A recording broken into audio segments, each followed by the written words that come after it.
Live लगातार में आपका हार्दिक स्वागत है। मैं आपको बता दूं कि मैं अभी बोकारो के भारा बस्ती में हूं और भारा बस्ती के वार्ड पार्षद जो हैं हमारे साथ है, 1 नंबर वार्ड के पार्षद मोहम्मद आज़ाद और उनकी पत्नी इशरत जहान मेरे साथ जुड़ चुकी हैं।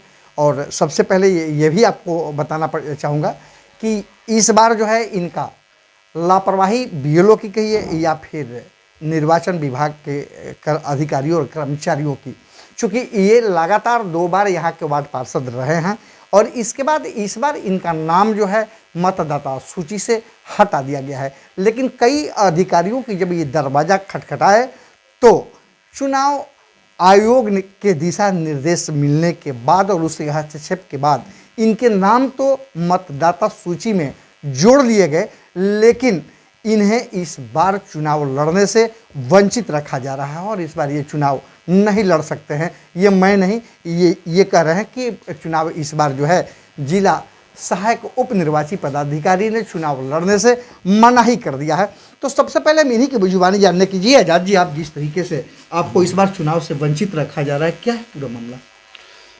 मामला ये है कि 2020 में चास नगर निगम का जो वोटर लिस्ट प्रकाशित हुआ उसमें हमारा नाम था।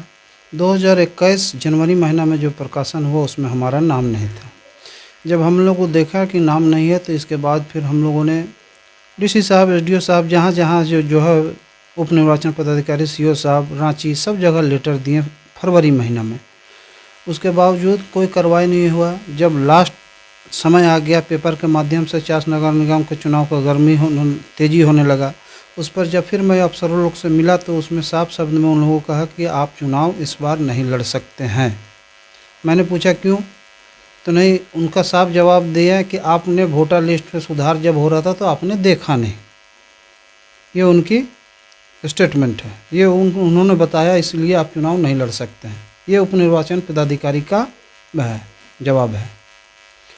अब इस पर आप 2 बार यहाँ के वार्ड पार्षद रहे और 2 बार चुनाव जीते और 2 बार समाज सेवा में भी आपकी बहुत बेहतर तरीके की सहभागिता भी रही है।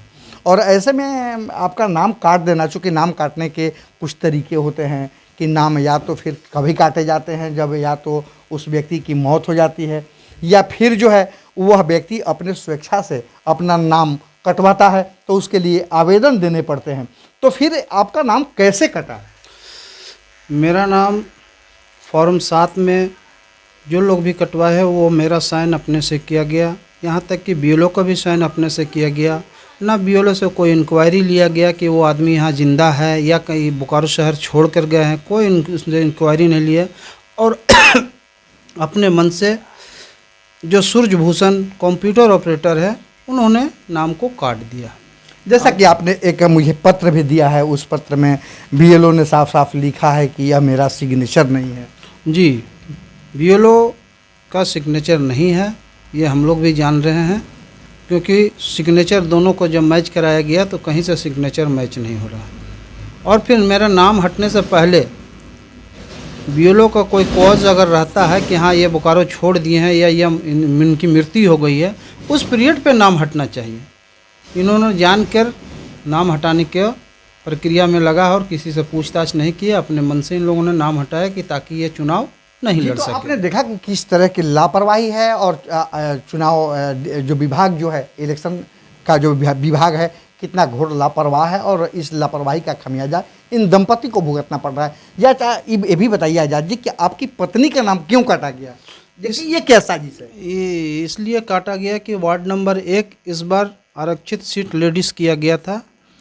इस बिना पर इनका नाम काटा गया कि ये भी नहीं रहेगी। और मैं चुनाव लड़ने की घोषणा किया था कि मैं वार्ड नंबर, मेरे बगल से सटे हुए वार्ड नंबर 10 है, उसमें मैं चुनाव लड़ूंगा, जिससे के कारण हमारे हस्बैंड, हमारे पत्नी और हमारा दोनों का नाम इन लोगों ने साजिश के तहत काट दिया गया कि ये चुनाव में लड़े ही नहीं। यानी आप वार्ड नंबर 10 से चुनाव लड़ते और आपकी पत्नी जो है इस 1 नंबर वार्ड से चुनाव के प्रत्याशी चुनाव मैदान में होती। तो अच्छा, हमारे साथ अब इशरत जी भी हैं, हम उनसे भी बात करेंगे। ये इशरत जी, आपका पति का भी नाम काट दिया गया और आपका भी नाम काट दिया गया, ये आप क्या साजिश, कैसा साजिश मानती हैं आप इसको? ये कुछ लोगों के द्वारा की गई, यहाँ से जो प्रत्याशी उठ रहे हैं उन लोग के द्वारा की गई साजिश है कि इस बार मेरे पति, ये तो महिला सीट हो गया तो मेरे पति खड़े नहीं हो सकेंगे तो मुझे खड़ा किया जाएगा, इसलिए उन लोगों ने मेरा भी नाम काट दिया कि ये भी चुनाव नहीं लड़ सके और जनता के प्रति समर्पित नहीं रहे।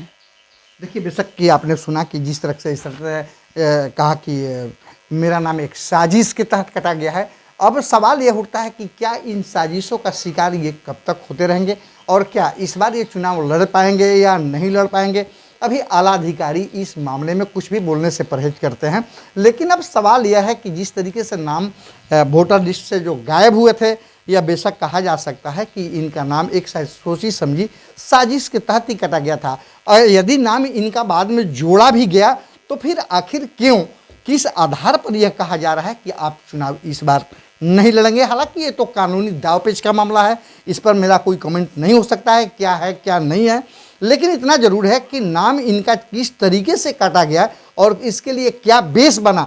चूँकि जिस तरीके के इनका एक आवेदन जो हमें जो प्राप्त हुआ है, उस आवेदन में साफ साफ है, उस पर बीएलओ का सिग्नेचर है और इनका भी सिग्नेचर है, जबकि इनका आज़ाद जी का कहना है कि मेरा सिग्नेचर फर्जी है और बीएलओ ने उस अपने सिग्नेचर को घेर करके और नीचे में साफ लिख दिया है कि यह मेरा हस्ताक्षर नहीं है, यानी नाम हटाने में फर्जीवाड़ा भी किए गए हैं। इसका संकेत ये चिट्ठी देता है। अब सवाल है कि क्या ये कब तक चलता रहेगा।